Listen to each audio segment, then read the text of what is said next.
100% जैविक अदरक है। और सेल किस माध्यम से करते हैं, कौन लेता है?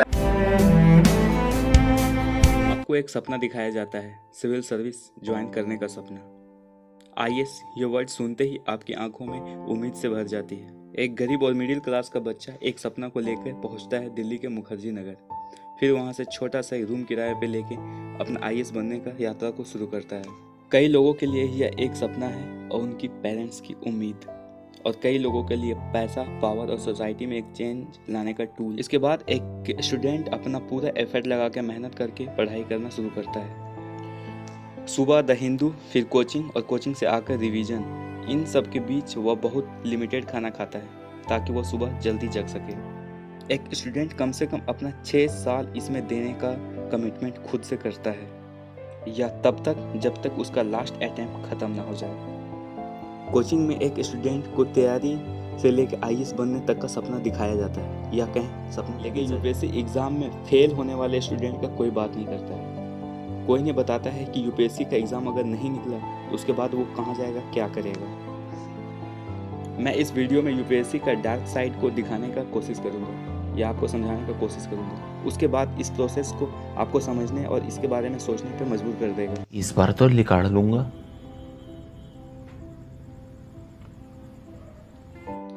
यूपीएससी सिविल सर्विस एग्जाम में हर साल लगभग 11 लाख बच्चे अपना सपना लेके एग्जाम देने के लिए बैठते हैं,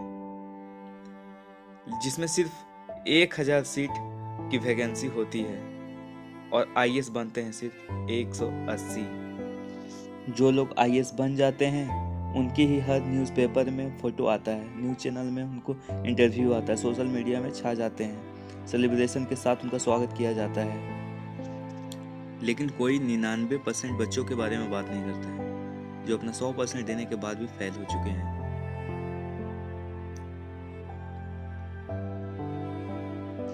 5 जून 2022 को नागपुर के रहने वाले एक स्टूडेंट ने अपनी जान दे दी, क्योंकि 2 साल दिन रात पढ़ाई करने के बाद भी वह एग्ज़ाम क्लियर नहीं कर पाए और वो फेल हो गए। ऐसा ही एक नोएडा के बैंक एम्प्लॉय ने अपनी हाई राइज बिल्डिंग से कूदकर अपनी जान दे दी, क्योंकि वो डिप्रेशन में थे, वो भी फेल हो चुके थे।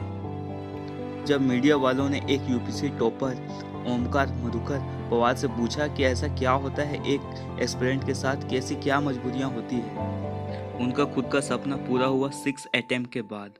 उन्होंने बताया कि ज़्यादातर बच्चे के पास कोई एग्जिट प्लान ही नहीं होता है। उन्होंने कहा कि आपको फेल होने के बाद की एक पॉलिसी तैयार रखनी चाहिए, वो एमबीए करने का हो या फिर कोई नया स्टार्टअप शुरू करने का। आपके पास एक नया प्लान रेडी होना चाहिए। विनायक मुनि यूपीएससी टॉपर बताते हैं कि उनके हिसाब से एक स्टूडेंट अपना मेन ईयर को खो देता है इस एग्ज़ाम की तैयारी करते करते। यही नहीं, उनका सोशल लाइफ भी डेड हो जाता है और उनके जो फ्रेंड भी होते हैं वो भी परमानेंट ख़त्म हो जाते हैं। उन्होंने कहा इट इज़ नॉट वर्थ 24 घंटा लाइब्रेरी में बैठ के पढ़ना और कोई सोशल लाइफ ना होना एक ऐसे एग्ज़ाम के लिए जिसमें 99% चांस है फेल होना, ये कोई वर्थ। बल्कि आपको ट्राई करना चाहिए कि एक बैकअप प्लान भी हो, तैयारी के साथ साथ अपना नॉर्मल लाइफ को भी बैलेंस करके रखें। अपना पूरा लाइफ एक एग्ज़ाम के पीछे नहीं रखना चाहिए, क्योंकि लाइफ एक एग्ज़ाम से कहीं बड़ी होती है। संदीप भैया, आपने कभी ऐसा नहीं सोचा कि अगर आप कोचिंग ज्वाइन करते तो उससे थोड़ा बेटर ही होता? मतलब कुछ तो और हेल्प मिलती ही। हेल्प तो मिलती,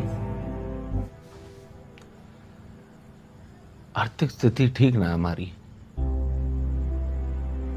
रोटी के बारे में सोचूं बापू की कि कोचिंग के बारे में सोचूं, यह हालत है।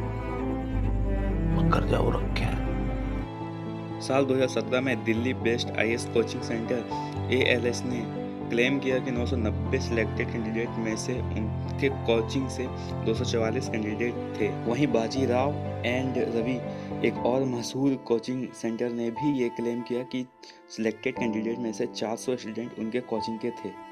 वहीं चाणक्य ने भी क्लेम किया कि 355 कैंडिडेट उनके कोचिंग के थे। ये नंबर कुछ मैच नहीं करते हैं। कोचिंग लेने के लिए एक स्टूडेंट को कम से कम 1 से 1.5 लाख रुपये तक लगता है। उसके बाद ऑप्शनल और मेंस का अलग से पैसा देना पड़ता है और टेस्ट का अलग से, और इंटरव्यू और मॉक टेस्ट के लिए भी अलग से पैसा लिया जाता है। एक्सपर्ट का मानना है कि कोचिंग का बिजनेस का वर्थ 300 करोड़ तक पहुंच चुका है और यह बढ़ता ही जा रहा है। प्रॉफिट बनाने के लिए यह एक गंदा खेल खेला जा रहा है। कई अलग अलग कोचिंग सेंटर सेम स्टूडेंट का नाम इस्तेमाल करने लग जाते हैं कि ये स्टूडेंट हमारे कोचिंग का है, जबकि ऐसे स्टूडेंट को खुद नहीं पता होता है कि कोचिंग में वो कभी गया भी है। एक एक्स यूपीएससी चेयरमैन ने भी एक इंटरव्यू में बताया था कि coaching centre are not enough to crack the exam. Self study बहुत ज़्यादा इम्पोर्टेंट है। बहुत सारे स्टूडेंट को लगता है कि एक बार आईएएस या आईपीएस बन जाए तो वो सोसाइटी में एक चेंज ला सकता है, वो करप्शन को मिटा सकता है, इंडिया को ग्रोथ की ओर ले जा सकता है। लेकिन क्या ये सच है? ये काफ़ी है।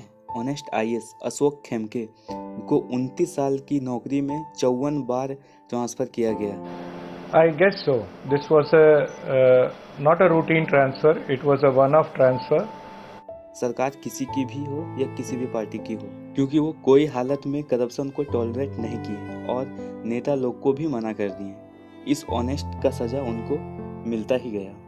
ये थाने के आईएएस ऑफिसर तुकाराम मुंडे को भी ट्रांसफ़र का ऑर्डर दे दिया गया, क्योंकि वे और माना जाता है कि उनका ट्रांसफ़र उनको पनिशमेंट के तौर पे दिया गया है, क्योंकि वो हेल्थ सेक्टर के में कॉरपोरेट लॉबी के अगेंस्ट वहाँ पे जांच कर रहे थे। वहीं झारखंड में नरेगा स्कैम में पकड़ी गई आईएएस ऑफिसर पूजा सिंघल की प्रॉपर्टी 82 करोड़ से भी ऊपर बताई गई। आईएएस ऑफिसर अवधेश सिंह कोहरा वेबसाइट में एक आंसर देते हुए बताते हैं कि कैसे उनका एक कलीग जो रात में सो नहीं पाता था क्योंकि उसको डर लगा रहता था कहीं ईडी का उस पर उनके घर पे रेड ना पड़ जाए। ऐसा ही करते करते वो रात भर जगे रहते थे। यही नहीं बल्कि एक आईएएस ऑफिसर को सैलरी के नाम पर 56,000 रुपये से लेकर 2 लाख रुपए तक मिलते हैं, लेकिन 2 लाख की सैलरी लेने के लिए उसे कैबिनेट सेक्रेटरी बनना पड़ता है, जो कम से कम 30 साल से 35 साल के जॉब एक्सपीरियंस के बाद ही बनाया जाता है। और कई आईएएस ऑफिसर जेल जा रहे हैं भ्रष्टाचार के कारण। इसलिए ना ही रियल लाइफ में पावर मिलता है, ना ही पैसा। ये जॉब नहीं है, सोशल सर्विस है। अगर आपका गोल समाज सेवा है, सोशल सर्विस है, तो आपको इस जॉब को इम्पोर्टेंस देना चाहिए, वो भी एक बैकअप प्लान के साथ। अक्सर इस तरह आकर के अटक जाती है, पूछो पर क्यों बनना है? नहीं बनना होता है ना, नहीं पर क्यों बनना है? अरे जाहिर सी बात है, इसमें बताएं क्या, तो बनना ही होता है, सबको अच्छा लगता है। तुम्हें क्यों अच्छा लगता है? ऑब्वियस नहीं है क्या? नहीं ऑब्वियस है, बताओ। तो इसको अरे हटिए, आपको समझ में नहीं आता, आपसे बात क्या कर रहे हैं, आप आदमी ठीक नहीं है। अगर आप ऐसी ही और वीडियोस देखना चाहते हैं तो चैनल को सब्सक्राइब कर दीजिए।